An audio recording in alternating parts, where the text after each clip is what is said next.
तो आइए हम स्टार्ट करते हैं स्ट्रक्चर ऑफ ऑक्सो एसिड्स। आज का हमारा टॉपिक है ऑक्सो एसिड्स। तो ऑक्सो एसिड्स क्या होते हैं? तो नाम से ही by name it is clear that these are the oxygen containing acids. नाम क्या है? ऑक्सो। ऑक्सो मीन्स ऑक्सीजन और एसिड्स। तो ऑक्सीजन वाले एसिड्स को ही हम ऑक्सो एसिड्स कहेंगे। और ये इसलिए इंपॉर्टेंट हो जाता है स्ट्रक्चर जानना कि यदि मान लीजिए हमको नॉर्मेलिटी या इक्विवेलेंट वेट निकालना हो तो उस केस में हमको बेसिसिटी निकालने की जरूरत होती है। तो यानी उस स्ट्रक्चर में कितने OH ग्रुप्स लगे हुए हैं वो हमको निकालने की जरूरत होती है। तो उसके लिए हमको स्ट्रक्चर चाहिए। उसी तरह ऑक्सीडेशन स्टेट यदि हमको निकालना हो तो बाय स्ट्रक्चर ही हम एकदम करेक्ट ऑक्सीडेशन स्टेट बता सकते हैं। बिना स्ट्रक्चर के हम करेक्ट ऑक्सीडेशन स्टेट नहीं बता सकते हैं।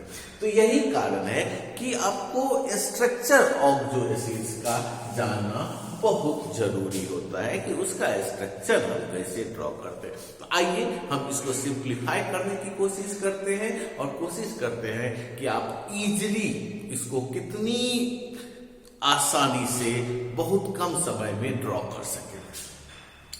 तो उसके लिए आपको ध्यान देना है कि जितने भी ऑक्सो एसिड्स है बेसिक स्ट्रक्चर सभी ऑक्सो एसिड्स में, ठीक है, सभी ऑक्सो एसिड्स में बेसिक स्ट्रक्चर जो होते हैं वो सेंट्रल एटम पे एक double bond O and OH group अवश्य रहेंगे। ध्यान देंगे जितने भी ऑक्सो एसिड्स है all oxo acids must contain double bond O and OH attach to the central atom. जैसे कि मान लीजिए कि कार्बोक्सिलिक एसिड है, ध्यान दीजिए, और carboxylic acid is organic acid and this one is comes under, अभी हम डिस्कस करने जा रहे हैं ऑक्सो एसिड्स ऑफ फास्फोरस का, सल्फर का, नाइट्रोजन का, हेलोजन का, कार्बन का। तो ये जितने ऑक्सो एसिड्स है सभी इनऑर्गेनिक एसिड्स है। तो जैसे ऑर्गेनिक एसिड में देखिए याद करने की जरूरत नहीं है, जैसे ऑर्गेनिक एसिड्स में क्या फार्मूला होता है COOH। तो यही तो फॉर्मूला होता है carboxyl group acidic functional group का COOH, यानी कार्बन पे एक डबल बॉन्ड O एंड एक OH। तो वही तो यहाँ भी है। यहाँ भी आप देखिए सेंट्रल एटम, यहाँ सेंट्रल एटम कार्बन है तो कोई भी सेंट्रल, अब ये सेंट्रल एटम X, ये फास्फोरस हो सकता है, नाइट्रोजन हो सकता है, सल्फर हो सकता है, क्लोरीन हो सकता है, कार्बन हो सकता है, बोरन हो सकता है। तो कोई भी सेंट्रल, कोई भी ऑक्सो एसिड्स हो उसके सेंट्रल एटम जो है उस पे एक डबल बॉन्ड O एंड एक OH लगे रहेंगे, जैसे कि ऑर्गेनिक एसिड में। याद करने की कोई जरूरत नहीं है, तो हमको सबको पता है कि RCOOH है कार्बन ऑर्गेनिक एसिड और इसमें एक double bond O and OH लगा रहता है। तो उसी तरह जितने भी ऑक्सो एसिड है सभी में यही स्ट्रक्चर रहते हैं एक्सेप्ट ऑर्थोबोरिक एसिड।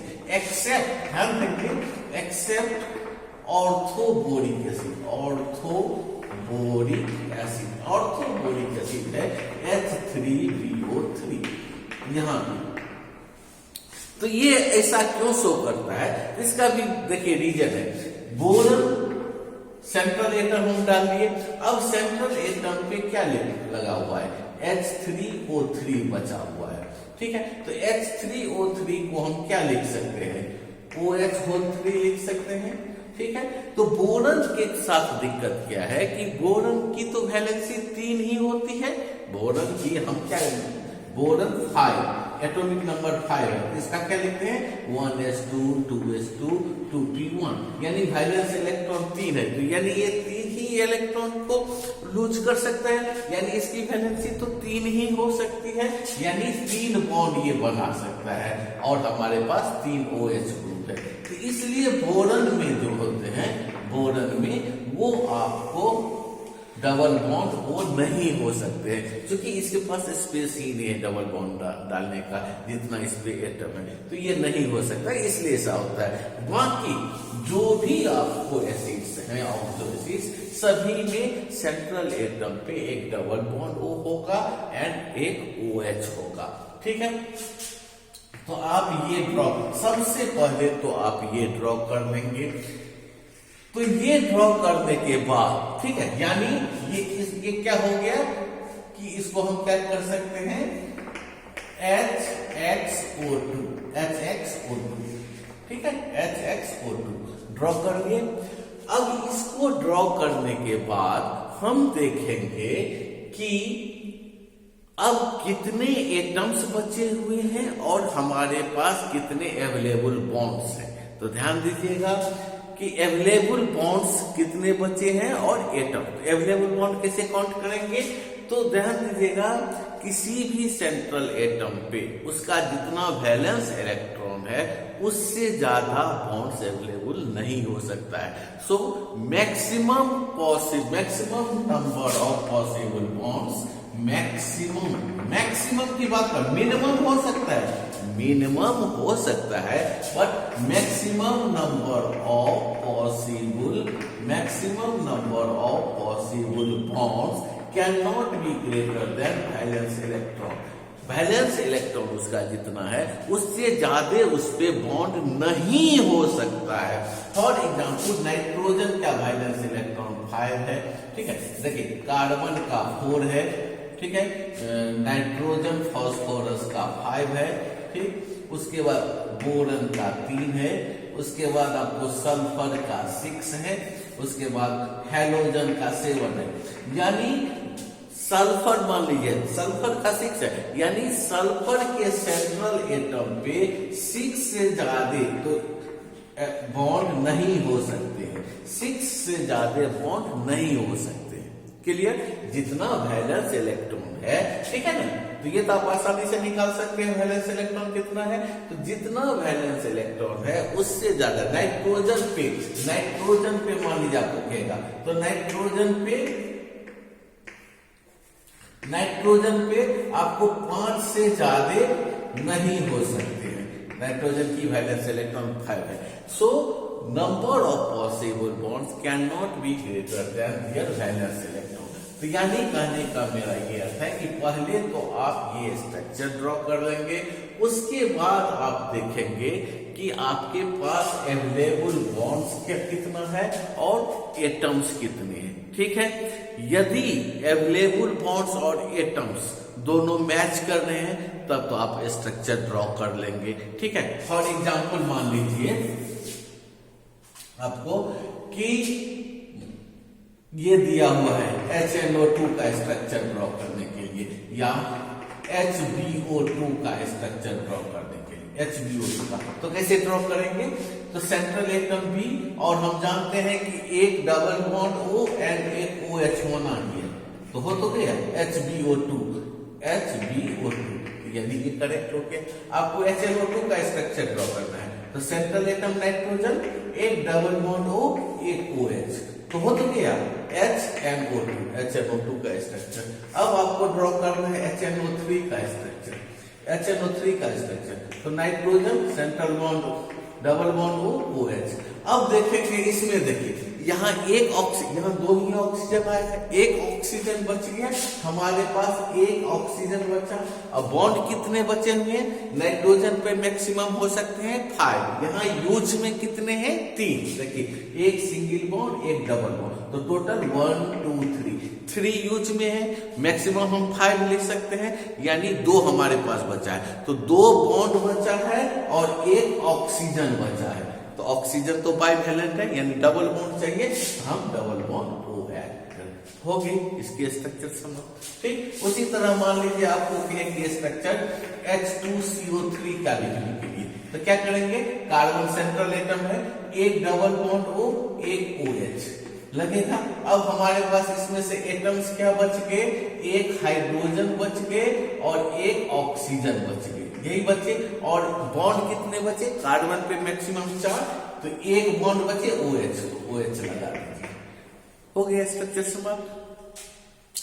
तो ये इस तरह से हम देखेंगे कि आपको जो भी नंबर ऑफ बॉन्ड्स कितने बचे हैं और एटम्स कितने बचे हैं और अकॉर्डिंगली हम अटैच कर देंगे, ठीक है। आपको इसमें क्या ध्यान देना है कि हाइड्रोजन जो है, हाइड्रोजन जो है वो जनरली H के रूप में ही अटैच होगा या OH के रूप में। ध्यान देंगे H के रूप में कब अटैच होगा, जब नो ऑक्सीजन, यदि ऑक्सीजन अवेलेबल नहीं है। तो ध्यान दीजिएगा, ऑक्सो एसिड्स है तो ऑक्सीजन तो रहेगा ही रहेगा, बिना ऑक्सीजन का हम उसको ऑक्सो एसिड्स कैसे कहेंगे।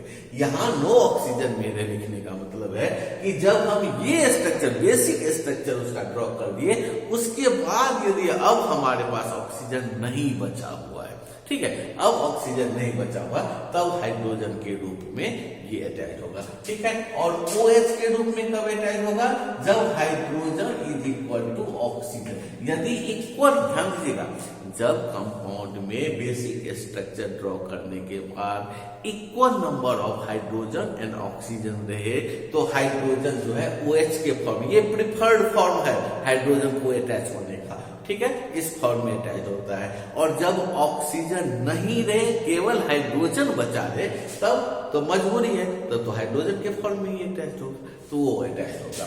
उसी तरह आपको ऑक्सीजन जो है इसका प्रिफरेबल फॉर्म है डबल बॉन्ड O, ठीक है, और नहीं तो ये OH के रूप में, वही हुआ, यानी OH के रूप में कब अटैच हुआ, जब oxygen is equal to hydrogen, और ऑक्सीजन के रूप में कब, जब oxygen is greater than hydrogen, तब ये ऑक्सीजन के रूप में अटैच करना ज्यादा प्रिफर्ड करता है। तो ये चीज आपको, ये तो जनरल चीज है, ठीक है, क्योंकि उसमें भी आपको देखना होगा कि ऑक्सीजन बॉन्ड कितने बचे हैं और एटम्स कितने बचे हैं। तो बॉन्ड यदि मान लीजिए हमारे पास 2 बचा है, 1 ऑक्सीजन है, तो स्वाभाविक है डबल बॉन्ड और जुड़ेगा। यदि मान लीजिए हमारे पास 1 हाइड्रोजन 1 ऑक्सीजन बचे हैं, बॉन्ड 1 ही है, तो स्वाभाविक उस केस में तो डबल बॉन्ड नहीं हो सकता है, तो OH लगेंगे। तो ये कॉमन सेंस की चीज है, ठीक है। थर्ड चीज आप क्या याद रखेंगे कि यदि मान लीजिए आपके पास बॉन्ड कम पड़ जाते हो और एटम्स ज्यादा हो, एटम्स यदि ग्रेटर देन बॉन्ड्स, आपके पास जो बॉन्ड्स बचे हैं वो जितने एटम बचे हैं उससे कम पड़ जाते हो, अब क्या करेंगे। तो ये केस कब होता है, जब आपके पास सेंट्रल एटम की संख्या 1 से अधिक हो। ये केस कब होता है, central atom is greater then 1, जब आपके पास सेंट्रल एटम की संख्या 1 से अधिक हो जाती है, तो उस केस में हमारे पास एटम्स तो ज्यादा रहते हैं लेकिन बॉन्ड्स कम हो जाते हैं। तो इस केस में क्या कीजिएगा, कुछ नहीं कीजिएगा इस केस में कि एक सीमेंट, जैसा ये स्ट्रक्चर है वैसा ही एक mirror image mean symmetrical structure बना लीजिएगा। तो जैसे मान लीजिए कि ये स्ट्रक्चर है XOOH,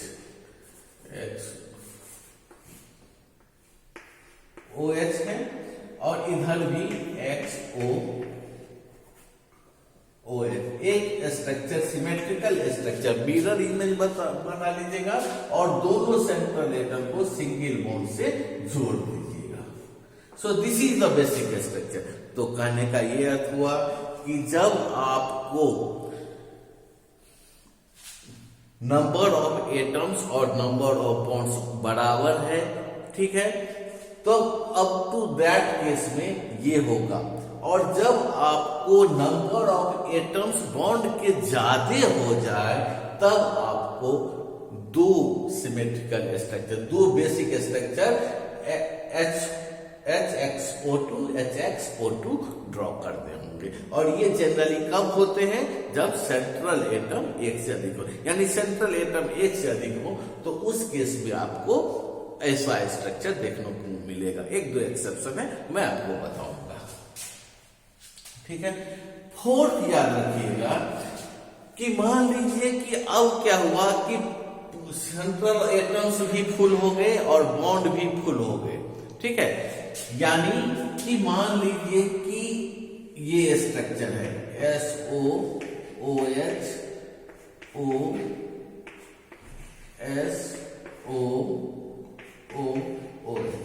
यहां ध्यान देंगे कि सल्फर पे मैक्सिमम नंबर ऑफ बॉन्ड्स कितने हो सकते हैं? 6।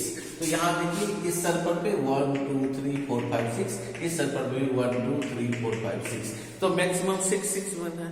अब जब पूरा बॉन्ड्स फुल हो जाए उसके बाद भी एटम्स बचा हो, ऑक्सीजन या सल्फर बचा हो, ठीक है। मैं क्या बोला?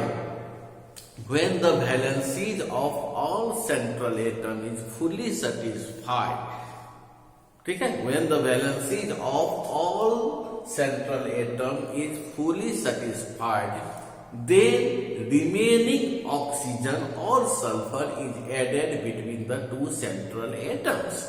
यानी जब ये वैलेंसी पूरा के दोनों का 6 सेटिस्फाइड है, फास्फोरस के केस में POOH,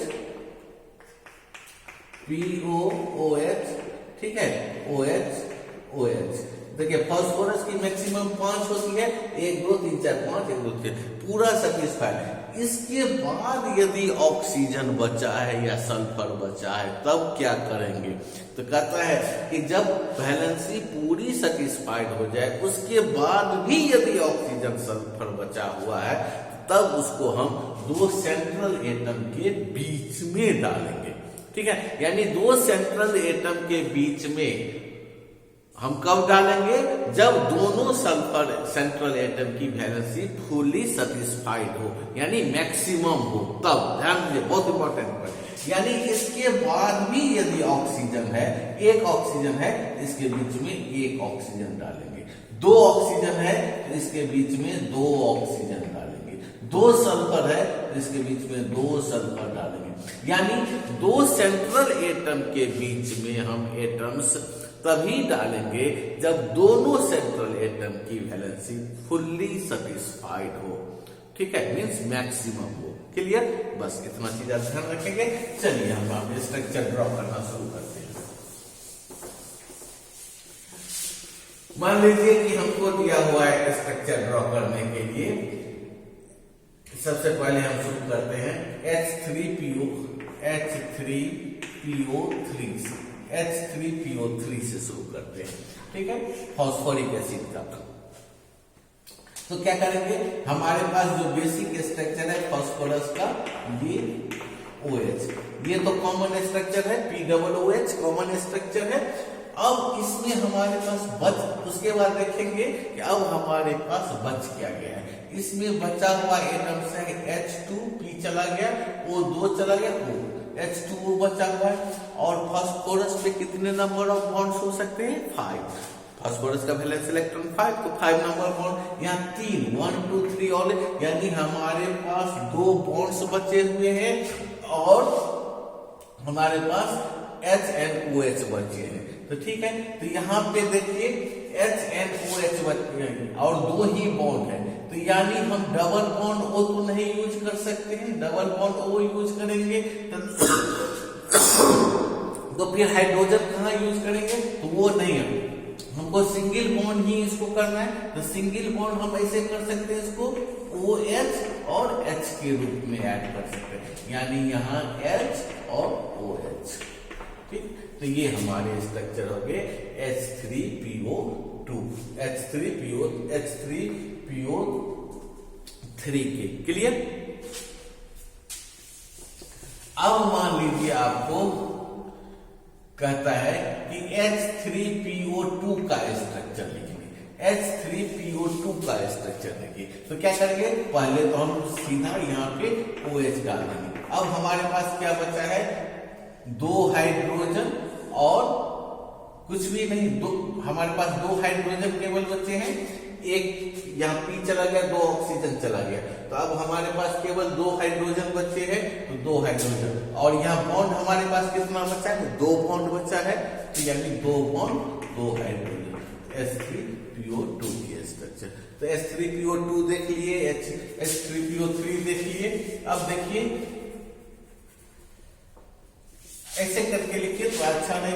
H3PO2, H3PO3, H3PO4, H3PO5, ठीक है। अब ये दोनों हम लोग देख लिए। अब यहाँ देखिए H3PO4 का, तो ये बेसिक स्ट्रक्चर तो हम सभी में डाल देंगे, बेसिक स्ट्रक्चर डाल देंगे। अब हमारे पास इसमें बचा क्या है, 2 हाइड्रोजन एंड 2 ऑक्सीजन बचे हैं, 2 हाइड्रोजन और 2 ऑक्सीजन। तो यहाँ ध्यान देंगे, हम क्या बोले कि हाइड्रोजन प्रिफरेबली अटैच्ड होता है OH के फॉर्म में, बशर्ते equal number of hydrogen and oxygen हो। तो यहाँ 2 हाइड्रोजन है, 2 ऑक्सीजन, हाइड्रोजन ऑक्सीजन दोनों 2-2 है, तो यानी इसमें दोनों OH के फॉर्म में अटैच्ड होंगे। क्लियर? ये स्ट्रक्चर देखिए। अब H3PO5 का स्ट्रक्चर देखिए, P डबल बॉन्ड OH, ये तो कॉमन होगा। अब इसमें बचा हमारे पास क्या है, H3O3 बचा, नहीं सॉरी H2 बचा है ना, H2 एक H2 आ गया, तो H2O3 बचा है। और हमारे पास बॉन्ड है 2, ध्यान देंगे बॉन्ड है हमारे पास। फास्फोरस पे मैक्सिमम 5 हो सकते हैं, 3 बॉन्ड ऑलरेडी इन्वॉल्व है, 2 हमारे पास बचे हुए बॉन्ड है और एटम्स बचे हुए हैं इसको। तो इसको आपको सोचना होगा कि हम इसको कैसे तोड़े कि हमको ये 2 में आ जाए। ठीक है, तो यहाँ ध्यान देंगे कि एक तो हम OH लिख सकते हैं, और हाइड्रोजन किस किस रूप में हम बोले थे, या तो H के रूप में या OH के रूप में, या रेयरली डबल बॉन्ड OH के केस में, तो डबल बॉन्ड OH के केस में। तो देखिए यहाँ पे 3 ऑक्सीजन 2 हाइड्रोजन आगे, यानी ये करेक्ट हमारा स्ट्रक्चर है, OH डबल बॉन्ड OH। ठीक है, तो ये हमारा स्ट्रक्चर हो गया। क्लियर? उसी तरह देखिए अब ऑक्सी एसिड्स ऑफ सल्फर का हम लोग देखते हैं। तो ऑक्सी एसिड्स ऑफ सल्फर का H2SO3 का, H2SO4 का, H2SO5 का देखिए। ठीक, तो H2SO3 का देखिए, तो सबसे पहले हम लोग ये ड्रॉप कर लेंगे, OH ड्रॉप कर लेंगे। अब हमारे पास इसमें बचा क्या है, तो एक हाइड्रोजन बचा है और एक ऑक्सीजन, तो OH यानी एक ही हाइड्रोजन एक ही ऑक्सीजन, इक्वल नंबर है। तो मैं बोला कि जब ये इक्वल नंबर है तो क्या करना है, OH। तो ध्यान दीजिएगा, यहाँ अब तो एटम ही नहीं है कि हमको बॉन्ड लगाना। तो मैं क्या बोला कि बॉन्ड कम हो सकते हैं, लेकिन 6 सल्फर पे 6 से ज्यादा नहीं हो सकते, कम हो सकते हैं लेकिन ज्यादा नहीं हो सकते। तो यहाँ पे देखिए H2SO3 का स्ट्रक्चर। आ जाइए H2SO4 का स्ट्रक्चर। तो सबसे पहले तो आंख मूंद के हम ये ड्रॉ कर लेंगे। उसके बाद हमारे पास अब देखेंगे एटम्स कितने बचे हैं, बॉन्ड्स कितने बचे हैं। एटम्स इसमें क्या बचे हैं, एक हाइड्रोजन और 2 ऑक्सीजन, 2 ऑक्सीजन है। और ऑक्सीजन हम क्या बोल रहे थे कि प्रिफर करता है डबल बॉन्ड O के रूप में, यदि बॉन्ड अवेलेबल हो तो यहाँ पे बॉन्ड तो अवेलेबल है, डबल बॉन्ड O। ये चला गया, एक ऑक्सीजन चला गया तो बच गया OH, तो OH के रूप में इक्वल नंबर हो गया हाइड्रोजन ऑक्सीजन OH के रूप में, यानी ये स्ट्रक्चर हमारा हो गया। देखिए और मैक्सिमम 6 ही है ना, 1 2 3 4 5 6, यानी ये स्ट्रक्चर हमारा करेक्ट है। ठीक है, आ जाइए H2SO5 का स्ट्रक्चर देखते हैं। तो यहाँ देखिए ये तो हम आपको के बना दिए OH। अब हमारे पास बचा क्या है इसमें, देखिए एक हाइड्रोजन और O3, 3 O बचे हैं। और बॉन्ड हमारे पास कितने बचे हैं, बॉन्ड हमारे पास बचे हैं 3 ऑलरेडी इन्वॉल्व है, यानी 3 बॉन्ड बचे हैं और एक हाइड्रोजन और 3 ऑक्सीजन। तो ये कैसे अटैच हम कर सकते हैं, तो आपको मैंने ऑलरेडी बता दी, यदि ऑक्सीजन जाती है हाइड्रोजन से तो एक तो डबल बॉन्ड O दे दीजिए, तो एक डबल बॉन्ड O दे दिए। अब यहाँ क्या बचा है, डबल, अब यहाँ पे क्या एक O और निकल गया तो OOH, यानी इस पे OOH डाल दीजिए, OOH डाल दिए, तो यानी ये क्या हो गया, पेरोक्सी एसिड्स हो गए, पेरोक्सी एसिड। तो ये फॉर्मूला है। ठीक है, उसी तरह मान लीजिए एक स्ट्रक्चर H2S2O3 है। H2SO3 आपको बनाना है। कैसे बनेंगे? सबसे पहले ये तो आप बना ही लेंगे बेसिक स्ट्रक्चर। अब आपके पास देखेंगे इसमें बचा क्या है, तो एक हाइड्रोजन, एक सल्फर, एक ऑक्सीजन बचा है, ठीक है। और हमारे पास अवेलेबल बॉन्ड कितने हैं सर? 3 ऑलरेडी इन्वॉल्व है, यानी 3 बॉन्ड बचे हुए हैं, 3 बॉन्ड इतना एटम्स है। तो यहाँ पे देखिए hydrogen and oxygen equal number पे है, तो इक्वल नंबर पे जब ये हाइड्रोजन एंड ऑक्सीजन रहेगा तो OH ऐड कर देंगे, ठीक है। अब हमारे पास 2 बॉन्ड सल्फर लगे हैं, तो 2 बॉन्ड सल्फर, यानी देखिए 1 2 3 4 5 6, यानी ये स्ट्रक्चर मेरा करेक्ट है H2SO3 का। अब आइए नेक्स्ट हम देखते हैं कि जब बॉन्ड से एटम्स ज्यादा हो जाते हैं, यानी केस जब सेंट्रल एटम एक से अधिक, यहां देखिए यहां भी H2SO3 अलग था, सेंट्रल एटम ज्यादा था, लेकिन हमको 6 बॉन्ड में एडजस्ट हो रहा था। अब हमको देखना है H2SO4 से, H2SO4, H2SO5, H2SO6, H2SO7, तो H2SO4 5 6 7। देखिए H2SO4 है, क्या करेंगे? सबसे पहले हम तो ये बेसिक स्ट्रक्चर ले लेंगे। अब देखिए यहाँ पे हमारे पास बॉन्ड बचे हैं 3, लेकिन एटम्स बचे हैं 1 H और 2 ऑक्सीजन बचे हैं, 2 ऑक्सीजन बचे हैं। तो यानी हमारे पास एटम्स अधिक है, बॉन्ड्स कम है। तो इस केस में हम क्या बोले कि जब एक से अधिक जनरली रहता है सल्फर सेंट्रल एटम, तो आप एक सिमेट्रिकल स्ट्रक्चर बना लीजिए। तो एक यानी इसका मिरर इमेज बना लीजिए, इसका हम एक मिरर इमेज बना लिए।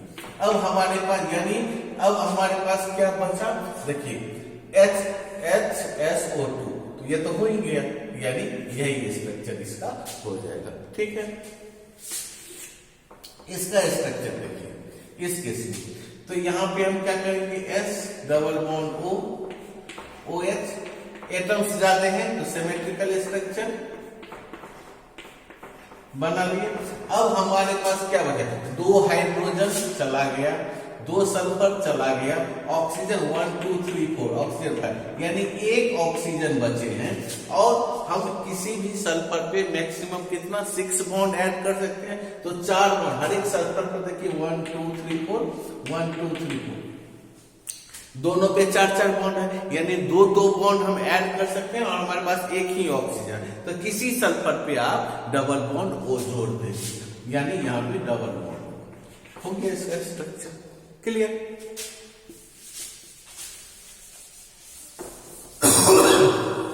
अब आपको स्ट्रक्चर ड्रॉ करना है H2SO6 का, वही करेंगे।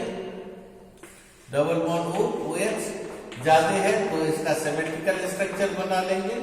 अब हमारे पास क्या बचा है? 2 हाइड्रोजन चला गया, 2 सल्फर चला गया, ऑक्सीजन 4 चला गया, यानी O2 बचा है, 2 ऑक्सीजन बचे हैं हमारे पास, इधर 2 बॉन्ड इधर 2 बॉन्ड बचे, यानी 4 बॉन्ड बचे हैं। तो 2 ऑक्सीजन को हम इक्वली क्या करेंगे? कोशिश करेंगे सिमेट्रिकल स्ट्रक्चर, यानी दोनों साइड ऑलमोस्ट बराबर। तो हम आराम से दे सकते हैं, यहाँ एक डबल बॉन्ड O, एक डबल बॉन्ड। तो देखिए इधर भी 1 2 3 4 5 6 2 3। तो मैंने आपको बताया था कि जब ऑक्सीजन ज्यादा रहता है तो वो प्रिफर करता है O के फॉर्म, यहाँ तो O के फॉर्म में ही लगेगा। तो ऑक्सीजन जब O के फॉर्म में लगेगा तो ऑक्सीजन बाइवैलेंट रहता है, 2 चाहिए, तो 2 बॉन्ड इधर 2 बॉन्ड इधर। तो ये हो गया स्ट्रक्चर H2SO6 का। आ जाइए H2SO7 का, तो कैसे करेंगे? SOOH, एटम्स जाते हैं बॉन्ड से तो सिमेट्रिकल स्ट्रक्चर लिखिए, इसका मिरर इमेज लिख लीजिए आप।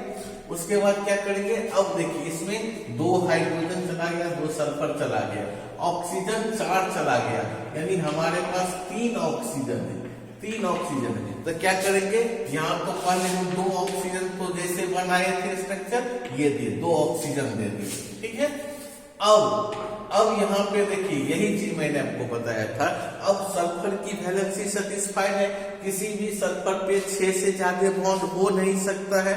इस केस में मैं क्या बताया था कि जब ऐसा कंडीशन आए कि all the central atoms are fully satisfied with the valency, then and only then the extra atom is added between the two central atoms. अब इस केस में जो हमारे पास एक्स्ट्रा है, तो यानी 2 के बाद अब एक ऑक्सीजन बचे, जो एक्स्ट्रा ऑक्सीजन है वो सेंट्रल एटम के बीच में ऐड होंगे, इसलिए यहाँ पे दोनों सल्फर के बीच में एक ऑक्सीजन ऐड होगा। क्लियर?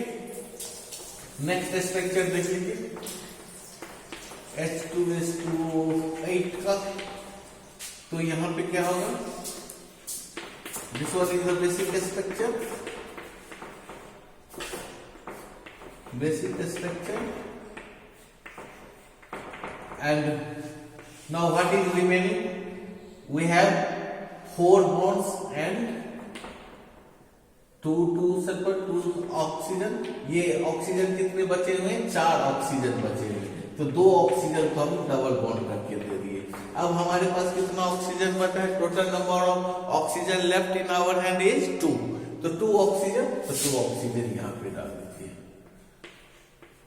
जो भी बचा है उसके बाद, ठीक है, जब आपका वैलेंसी फुल्ली सेटिस्फाइड हो जाए उसके बाद भी बचा हुआ है, तभी वो एटम सेंट्रल एटम के बीच में पड़ते हैं। तो ये होंगे। उसके बाद आपको H2S4O6 का स्ट्रक्चर ड्रॉ करना है। कैसे ड्रॉ करेंगे, सेम पैटर्न, OH ले लीजिए, एक्स्ट्रा है OH ले लीजिए। अब हमारे पास क्या इसमें बचा हुआ है, ये चला गया, 2 सल्फर बचा हुआ है एंड ऑक्सीजन 4 चला गया, 2 ऑक्सीजन बचा है, तो 2 ऑक्सीजन को ये जोड़ दीजिए, 2 ऑक्सीजन। अब वैलेंसी फुलफिल हो गई। अब क्या बचा हुआ है हमारे पास, 2 सल्फर बचा हुआ है, तो 2 सल्फर एक्स्ट्रा को क्या करते हैं, बीच में ही ऐड करते हैं, तो 2 सल्फर को बीच में ऐड कर देंगे। तो ये स्ट्रक्चर हो गया। क्लियर? अब देखिए ऑक्सीएसिड्स ऑफ फास्फोरस, जिसमें एक दो क्या कहते हैं, 2 से अधिक फास्फोरस है, H4P2O7 एंड H4P2O8। अब इसका स्ट्रक्चर देखिए, तो फास्फोरस का हमने POOH एटम्स ज्यादा है, तो मिरर इमेज OH1। अब हमारे पास क्या बचे हैं, यहां देखिए 2 हाइड्रोजन बचे हुए हैं, उसके बाद P2 चला गया, ऑक्सीजन 4 चला गया, 3 ऑक्सीजन, तो 2 OH है, 3 ऑक्सीजन है। ठीक है, इस पे देखिए इसकी फास्फोरस पे कितना बॉन्ड लगा हुआ है, 1 2 3 4, 1 2 3 4 4 बॉन्ड लगे हुए हैं, यानी मैक्सिमम 5 हो सकते हैं। एक बॉन्ड हम ज्यादा से ज्यादा ऐड कर सकते हैं, तो एक बॉन्ड ऐड करेंगे तो हमको इस पे क्या ऐड होगा, OH। ठीक है, यानी O2H2 गया, तो H2 गया, O2 गया। अब क्या बचा, एक एक्स्ट्रा हमारे पास ऑक्सीजन बचा, ऑक्सीजन को बीच में ऐड कर देंगे। ठीक है, तो यानी ऑक्सीजन बीच में आ गया। ठीक है, उसी तरह इसका स्ट्रक्चर देखिए, P double bond O, OH है, डबल बॉन्ड O, OH है। ठीक है, अब हमारे पास एक्स्ट्रा क्या है, 2 हाइड्रोजन है और 4 ऑक्सीजन, 2 हाइड्रोजन 4 ऑक्सीजन, तो 2 हाइड्रोजन को यहाँ तो हम OH ऐड कर नहीं सकते हैं, 5 बॉन्ड। अब तो वैलेंसी फुलफिल हो गई है फास्फोरस की, तो अब हम फास्फोरस पे बॉन्ड नहीं डाल सकते हैं, लेकिन हमारे पास 2 ऑक्सीजन ऑलरेडी 2 ऑक्सीजन और बचा हुआ है, तो जब एक्स्ट्रा उसके बाद भी बच जाए तो क्या करते हैं, सेंट्रल एटम के बीच में दोनों ऑक्सीजन डाल देंगे। तो ये इसकी स्ट्रक्चर होगी। क्लियर? अब तो हो गया, नाइट्रोजन का बता दिया हूँ, बोरन का बता दिया, फास्फोरस बता दिया, सल्फर बता दिया। अब क्लोरीन का देखिए, HClO4 है। अब फ्लोरीन हो, ब्रोमीन हो, आयोडीन हो, HClO4 हो, HClO3 हो, कोई फर्क नहीं पड़ता। तो कैसे इसका बताएंगे? सेंट्रल एटम क्लोरीन है, डबल बॉन्ड OH, क्या बच गया हमारे पास? अब देखिए यहाँ पे H चला गया, क्लोरीन चला गया, ऑक्सीजन 2 चला गया, यानी 2 ऑक्सीजन बचे हैं। 2 ऑक्सीजन केवल हमारे हैंड में बचे हैं। तो ऑक्सीजन हम जानते हैं कि 2 बॉन्ड कितने बचे हैं? 1 2 3। क्लोरीन पे कितना वैलेंस इलेक्ट्रॉन? क्लोरीन का 7, जिसमें से 3 चला गया। कितने बचे हैं हमारे पास? 4 बचे हैं, और 2 ऑक्सीजन है। तो दोनों ऑक्सीजन जब भी जुड़ता है डबल बॉन्ड से जुड़ता है, तो double bond O, double bond O, 4 होंगे, यानी HClO4 होगी। ठीक है, एक एग्जांपल और आपको मैं दिखाना चाहूंगा। H5IO6 का देखिए I है, क्या करेंगे? जनरल स्ट्रक्चर OH ऐड कर देंगे। ये हो गया। अब हमारे पास क्या इसमें बचा? 4 हाइड्रोजन बचा, एंड 4 हाइड्रोजन एंड ऑक्सीजन 2 चला गया, तो 4 ऑक्सीजन, यानी 4 हाइड्रोजन 4 ऑक्सीजन बचा। यानी जब हम क्या बोले कि जब हमारे पास equal number of hydrogen and oxygen हो तो OH के रूप में जुड़ेगा, तो 4 OH।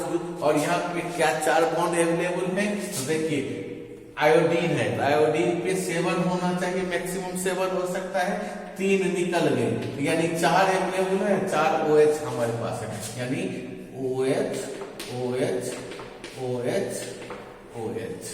तो यही हमारा स्ट्रक्चर हो गया आपको H5IO6 का। I hope the concept will be clear to you. Now you can easily draw the structure of any oxy acids. ठीक है, तो all oxo acids follow the same formula that in oxo acids the central atom must be connected with double bonded O and one OH group. So the general formula of all oxo acids like organic acid is C double OH only, where C is the central atom. Thank you.